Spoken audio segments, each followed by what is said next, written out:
ক্রিপ্টোকারেন্সিতে ইনভেস্ট করেন? বাইন্যান্স সহ এই 9টি সংস্থার বিরুদ্ধে নোটিশ পাঠালো ভারতীয় সরকার।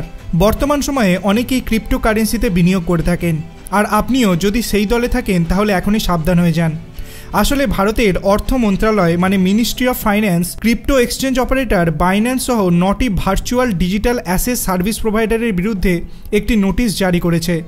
এই 9টি প্রতিষ্ঠানের মধ্যে রয়েছে বাইন্যান্স, কুকয়েন, হুয়াবি, ক্রাকেন, গেট.io, বিটস্ট্যাম্প, MEXC গ্লোবাল এবং বিটফিনেক্স।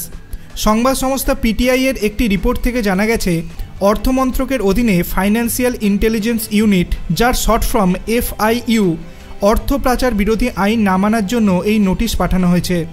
এছাড়াও PTI জানিয়েছে যে এই 9টি ডিজিটাল প্ল্যাটফর্মের URL ব্লক করতে FIU electronics and information technology মন্ত্রকের কাছে একটি চিঠিও লিখেছে।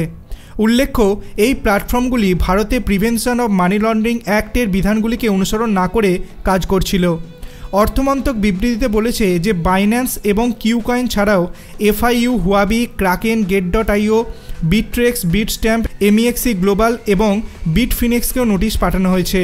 FIU IND-তে রিপোর্টিং সত্তা হিসেবে রেজিস্ট্রেশন না করার জন্য সংস্থাগুলির কাছে নোটিশ পাঠানো হয়েছে।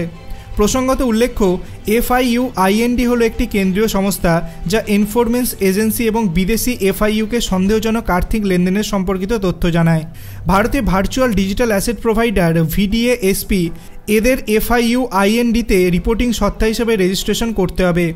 এছাড়াও তাদের PML 2002 এর বিধানগুলিকে অনুসরণ করতে হবে। এখনও পর্যন্ত মোট 31টি VDASP FIU IND-তে তাদের রেজিস্ট্রেশনটা সম্পন্ন করেছে। আপনি কি ক্রিপ্টোকারেন্সিতে বিনিয়োগ করেন? যদি করে থাকেন তো আপনি কোন এক্সচেঞ্জ ইউজ করেন? আপনার অভিমত আপনি কমেন্ট সেকশনে জানাতে পারেন। ভিডিওটি ভালো লাগলে লাইক করবেন, চ্যানেলটিকে সাবস্ক্রাইব করতে ভুলবেন না। ধন্যবাদ।